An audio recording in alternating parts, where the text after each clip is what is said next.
Good morning student and welcome to my YouTube channel learn with Priya. So हमने अभी तक एक क्लास में क्या पढ़ा कि कंसिडरेशन इन स्टार्टअप और स्टार्टअप ऑफ बिजनेस। ठीक है, हम क्या क्या कंसीडर करते हैं अगर हमको एक बिजनेस स्टार्ट करना होता है। ठीक है, तो उसमें हमने कुछ पॉइंट पढ़े थे।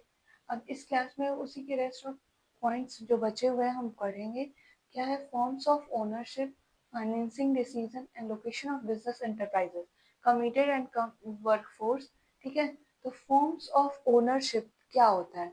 फॉर्म्स ऑफ ओनरशिप का मतलब क्या होता है कि हमने जो फॉर्म रखा है या जो बिजनेस खोल रखा है उसमें ओनरशिप किस टाइप का है। सोल प्रोप्राइटर है, जो ओनर है वो केवल अकेला उस बिजनेस का ओनर है, या फिर पार्टनरशिप में है, या जॉइंट स्टॉक कंपनी है, किस टाइप की बिजनेस है। तो यही होता है फॉर्म्स ऑफ ओनरशिप। मतलब ये पता करना कि जो बिजनेस हमने कर रखा है उसमें जो ओनर है वो किस टाइप का है, सोल प्रोप्राइटरशिप है या पार्टनरशिप है या जॉइंट स्टॉक कंपनी, किस किस तरीके का उसने पार्टनरशिप कर रखी है। और ये सब भी ये किस पे डिपेंड करता है? This choice of suitable form of ownership will be depend on factor like capital requirement और पार्ट। अगर हम ये सोचे कि हमारे बिजनेस के लिए हम कैसा ओनर रखेंगे, सोल प्रोप्राइटर में रखेंगे या पार्टनरशिप में रखेंगे, तो वो डिपेंड करेगा हमारे कैपिटल रिक्वायरमेंट पे। मतलब अगर हमें पैसे की जरूरत होगी, अगर हमें कैपिटल की रिक्वायरमेंट होगी और अगर ज्यादा अमाउंट में होगी तो हम पार्टनरशिप करेंगे। लेकिन अगर इतनी ही कैपिटल की रिक्वायरमेंट है जितना हम अवेलेबल कर सकते हैं तो हम सोल प्रोप्राइटरशिप करेंगे। तो यही चॉइस करना रहता है किसमें? फॉर्म्स ऑफ ओनरशिप में, कि हम अपने बिजनेस के लिए किस फॉर्म का ओनरशिप रखेंगे, सोल प्रोप्राइटर में रखेंगे या पार्टनरशिप में रखेंगे। ठीक है, फिर आता है financing decision. It is providing necessary capital for starting business. It is required for the investment in fixed asset like land, building, machinery, equipment or a current asset, raw material, books, debit। जैसे क्या होता है कि financial decision का मतलब होता है कि फाइनेंसिंग डिसीजन मतलब जो हम पैसा लाए हैं या जो कैपिटल हम रखे हैं उसको हम कहाँ इन्वेस्ट करें, कैपिटल एसेट पे करें या करंट एसेट पे करें। मतलब कि जो भी हम पैसा लाए हैं उसको हम कहाँ पे इन्वेस्ट करें। फिक्स एसेट जो फिक्स्ड है जैसे कि लैंड हो गया, बिल्डिंग हो गया, उस पे इन्वेस्ट करें, या फिर करंट एसेट जैसे रॉ मटेरियल हो गया, एक्सपेंसेस हो गए, डेब्ट हो गए, बहुत सारे खर्चे जो हम रोज करते हैं। ठीक है, तो उस पे इन्वेस्ट करें या फिर फिक्स एसेट पे। तो ये डिसीजन लेना पड़ता है कि हम कहाँ पे अपने पैसे को इन्वेस्ट करें। फिर आता है लोकेशन ऑफ बिजनेस इंटरप्राइजेस, जो सबसे इम्पोर्टेंट होता है, क्योंकि लोकेशन जो होता है हमारे इंटरप्राइजेस का वो सबसे इम्पोर्टेंट डिसीजन होता है कि हम अपने बिजनेस को किस लोकेशन पे स्टार्ट कर रहे हैं, जिसका एक चैप्टर भी है प्लांट लोकेशन। ठीक है, तो इसमें क्या कहता है? Any mistake regard this can result in high cost production. अगर हमने लोकेशन के लिए जो डिसीजन लिया है अगर वो गलत निकला तो हमें बहुत ही कॉस्ट पे करना पड़ेगा। क्यों? क्योंकि अगर हम जहाँ का लोकेशन दे रहे हैं, ठीक है, लोकेशन जहाँ का ले रहे हैं, अगर वो वहाँ का लोकेशन पे हम जिस चीज़ का बिजनेस करना चाहते हैं, अगर वो सारे रॉ मटेरियल अवेलेबल है जो हमें चाहिए हमारे प्रोडक्शन के लिए, अगर हम कोई प्रोडक्शन करने जा रहे हैं उसके लिए हमें जो भी रॉ मटेरियल चाहिए, लेबर चाहिए, मशीनरी चाहिए, इक्विपमेंट चाहिए, या जो भी चीज़ें चाहिए जो हमें नेसेसरी है प्रोडक्शन के लिए, वो इजीली अवेलेबल हो जाए अगर उस लोकेशन पे, तो हमारा जो प्राइस ऑफ कॉस्ट है वो कम हो जाएगा, जो भी हमारा रेट ऑफ कॉस्ट है वो कम हो जाएगा प्रोडक्शन का। लेकिन अगर हम एक ऐसा लोकेशन चूज कर लेते हैं जहाँ पे हमें रॉ मटेरियल भी इजीली नहीं मिलता है, कोई इक्विपमेंट आसानी से नहीं मिलता है, कुछ भी अगर इजीली नहीं मिलता है, तो उससे क्या होगा? हमारे बिजनेस का जो कॉस्ट है वो हाई हो जाएगा और इसकी वजह से क्या इफेक्ट पड़ेगा कि हमारा जो प्रॉफिट है वो लेस हो जाएगा।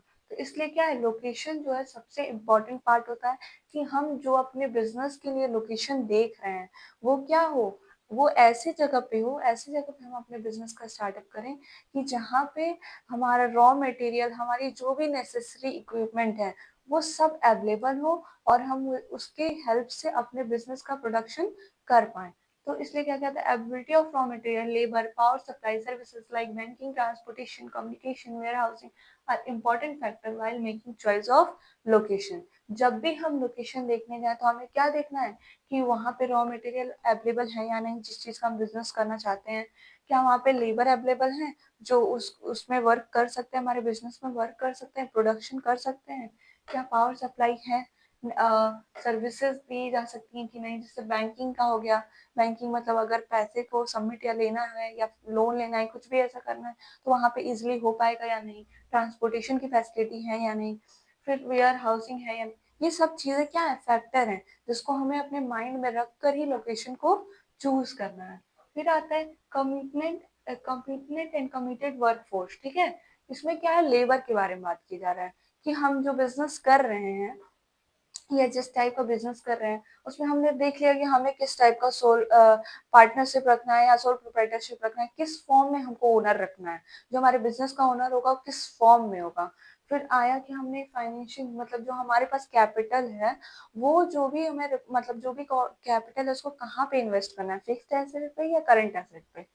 फिर आया कि हमें लोकेशन क्या देखनी है, कि हमें कौन सा लोकेशन, किस लोकेशन में अपने बिजनेस को स्टार्ट करना है, हमें क्या क्या चीज़ें ध्यान में रखनी है कि वहाँ पे रॉ मटेरियल अवेलेबल है या नहीं, वर्क फोर्स है या नहीं, लेबर है या नहीं। ये सब चीज़ों को माइंड में रख के हमें लोकेशन देखना है।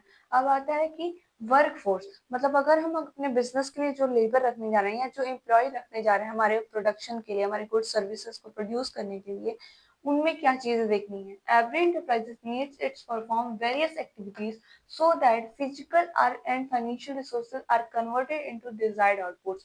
हमने जितना कुछ भी अभी रखा हुआ है या मशीनरी ही क्यों ना हो, जो फिजिकल है या फिर फाइनेंशियल रिसोर्स, हमने जहाँ पैसा इन्वेस्ट कर रखा है या फिर हमने जो भी मशीनरी लगा रखी है, वो सब वेस्ट हो जाएंगी अगर हमारे पास लेबर या वर्क फोर्स ना हो।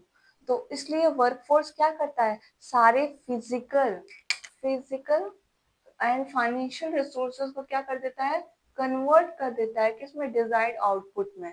तो इसकी इसमें क्या है कि वर्कफोर्स क्या करता है कि जितने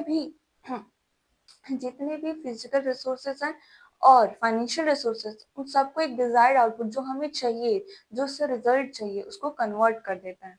तो must identify skilled and unskilled workers and managerial employees. हमें लेकिन वर्कफोर्स लेने से पहले क्या ध्यान में रखना है कि जो हम एम्प्लॉय रख रहे हैं वो उस वर्क में स्किल्ड हो, अनस्किल्ड नहीं। स्किल्ड हो, उसको एक्सपीरियंस हो कि इसको इसमें काम कैसे करते हैं, इसका कैसे प्रोडक्शन करते हैं, उसको सब कुछ पता हो। तो हम वैसे ही वर्कफोर्स को रखेंगे तो हमारा क्या होगा, जो वर्क होगा वो इफिशियंसी के साथ होगा। इफिशियंसी मीन्स कि कम कॉस्ट में और टाइमली होगा।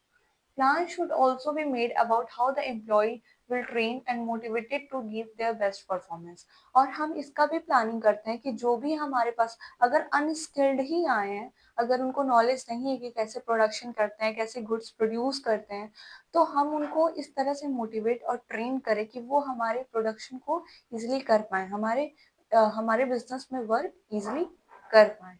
सो इतना ही पॉइंट था जो हमें कंसीडर करना चाहिए अपने बिजनेस को स्टार्टअप करने में। ठीक है, और इसके साथ क्लास खत्म होती है। Thank you.